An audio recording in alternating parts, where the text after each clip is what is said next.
And if you're listening to me and you know that you received your DL through a back door, can you be able to correct that?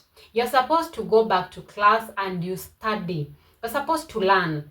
You're supposed to learn. And let me, before even I proceed, this one, let me talk about it very strongly, and I want to focus on you. So I want to tell you this, that going to class to study, you get to understand the road signs, the highway code. You're supposed to know the rules of the road and how they are applicable.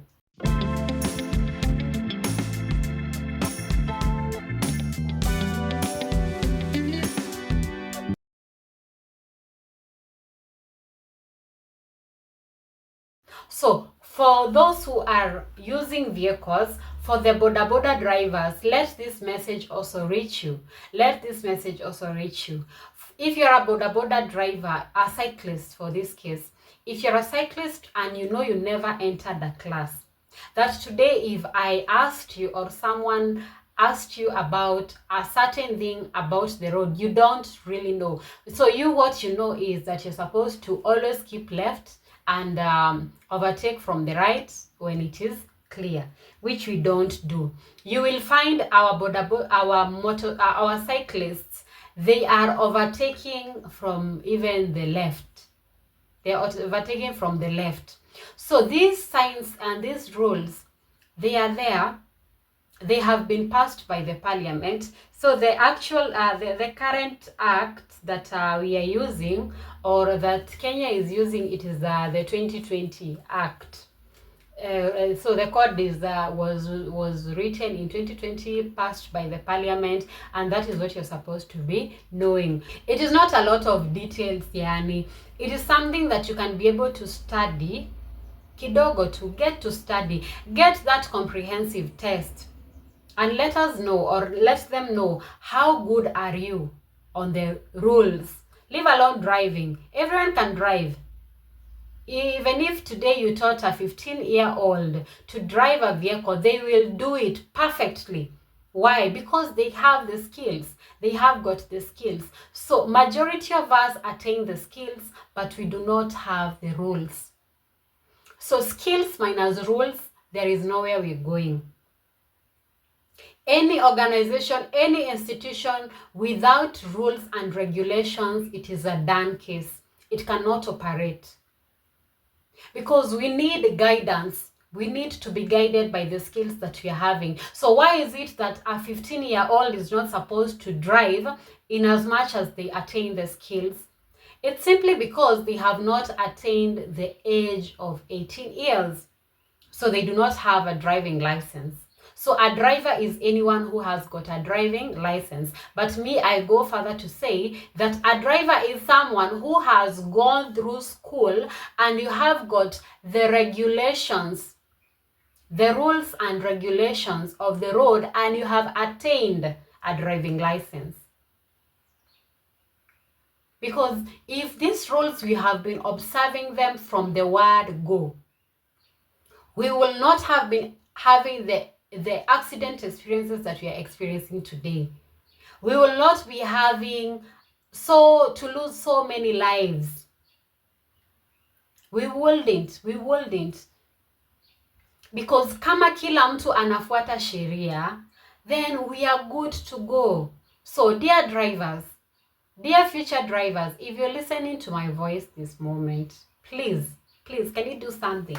Can you do something about it? So that one is communicated, and I believe that we have heard about it. So that is why NTSA want to replace the old licenses and make them new, simply because they can be able to be easily detectable digitally. So it's going to be on a digital database, whereby anywhere you go, we know who you are. So when drivers say NTSA wants to take their old licenses, it simply means that it wants to upgrade. Yeah, it just wants to upgrade to a smart DL.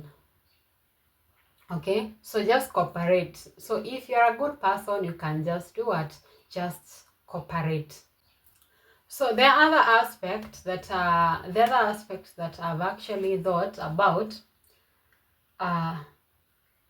Why is it we as a country, we are importing vehicles from Japan, USA, South Africa, but South Africa, they have a plant whereby they are making they're assembling their vehicles. But I want to talk about the second-hand vehicles. The highest or the largest supplier being Japan. So my question is, why is it that Japan, they are able to resell their vehicles, and we as Kenya, we cannot be able to use our vehicles and resell it to countries like South Sudan wenye wako chini yetu? Or think of a country that is smaller than Kenya in terms of economical growth. Why can't we be able to do that? And why is it that Japan is able to do that? Let me give you quick reasons. Reason number one, they have got good vehicle maintenance. They maintain their vehicles. And according to the history of Japan, Japanese are they have got this culture of honoring the craftsmanship of creation, because you see, when someone draws a vehicle, designs that vehicle, so it is a craftsmanship. So they have designed it for it to be useful to someone, so they honor that. So it is a culture in Japan. They honor craftsmanship. And when they get that vehicle now to be put on the road, they value it, they maintain it. Every now and then, they service it, they put it on good quality. The other reason as to why they're able to resell them, it is because they have got good infrastructures. I do not want to say that Kenya, we do not have good infrastructures. Talk of the superhighway.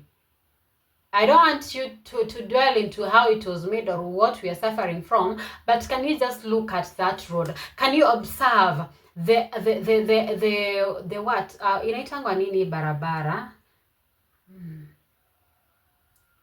this one that people are paying for them to use that road? Talk of those roads. Can you look at the structure?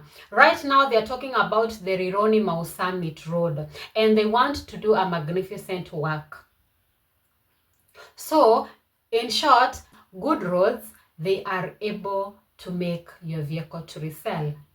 Another good example for me to give you here in Kenya, when I tell you it can be possible, we have got people in Kenya, let me surprise you, we have got people who are using their vehicles and reselling them. They have got that touch of maintenance, a touch of maintenance, cleanliness. How clean is your vehicle? How clean is your vehicle? Ama unaiacha 2-3 weeks, 1 month, it has never seen water, so it is just rusting. The painting is becoming, it is tarnishing. So how good are you in maintenance of your vehicle? So that is one secret that Japan has done, and they're reselling you their vehicle. And also I've been able to experience people here in Kenya. An example of, I don't want to mention them, but you know yourself, if you're listening to me, well and good, you're doing a good job. And to anyone also who is listening to this video and you know that you obey the rules and regulations of the road, kudos, you're doing a good job. Okay, keep up with that. So let us talk about why President Ruto is constructing the Mau Summit Highway. So the Mau Summit, they're calling it the Rironi-Mau Summit Highway. Others are calling it the Nakuru-Mau Summit Highway. Oh no, Nairobi-Mau Summit Highway.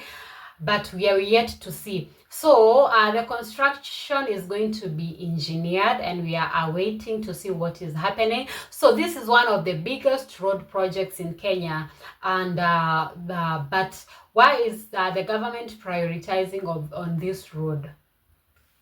Hey, I guess you already have the answer. I guess you already have the answer as to why they are prioritizing on this road. Personally, there's a time I was coming from Nairobi and I was heading to the Nyanza part of Kenya, and it took me 17 hours on the road. A distance that was supposed to take me at most 9 hours, it took me 17 good hours on the road. So you sleep there, there's no moving, vehicles they are switched off, and you're sleeping on the road. The kind of congestion I tell you that is on this road because of overlapping. Overlapping is where vehicles, they move from their lane, because you see when you're approaching Sachangwan on that area, there's where wameweka mawe, so that wall that divides the ones, the vehicles moving this way and the ones moving on the opposite direction. So there is a stone wall, so vehicles move from their lane, because their lane, it is already overlapped, and they're trying to come over this road again. They want to use your lane, and as you're meeting, because remember, these are trailers, they're heavy commercial vehicles, they're loaded, so as they're coming on your way, they block you, they block the overcoming vehicles, and what happens? A stop. So it brings to a stop, because on the other side, there is nowhere that those vehicles can panyaroute. And even if they are panyarouting, you're going to find that they have congested themselves, zimefungiana. So it took me 17 good hours. And for another driver, I know you can testify to this, it happens. Others 20 hours on the road, a distance, a trip that was supposed to take you maybe 8, 7, 9 hours, it is taking you extra times 2 of that. My friend, it is serious, it is serious. So for years, the stretch between Mau Summit, Salga and Sachangwan has recorded hundreds of deaths due to narrow lanes and dangerous bends, because also of the heavy truck traffic. The good part of it is that the road is going to be constructed, and yes, you're going to pay a price according to what the government says, but in as much as, and let me put this as a caution, in as much as we will have good roads, in as much as you can be able to afford to use that road that you pay for you to be able to be allowed to use it, if you do not know the rules of the road, I repeat again, if you do not know the rules of the road, we are not on the same page. Tafadhali, we are not on the same page. Can you do something about it? Can you do something about it? Do something about it. Change a life, save a life, okay? That is all I had to talk about today, and I'm going to give a link to a certain organization that is bringing about the campaign on road safety. If you're interested, you can be able to join them. If they communicate well to me, I'm going to share the entire link. And for the interested persons, if you want to be on this campaign to say that let us keep our roads safe, let us keep our roads safe, you can be able to join me. Email me on my email. There is an email on my link. And also do not forget to subscribe for more videos like this, where we talk about everything as it is. We bring awareness, and we talk about the characters and how you are supposed to be mending these characters, because if we do not help each other today, then I do not know when we are going to do it. Okay, so do not forget to hit on that subscription button so that you never miss out when I am uploading new videos. So until next time, see you.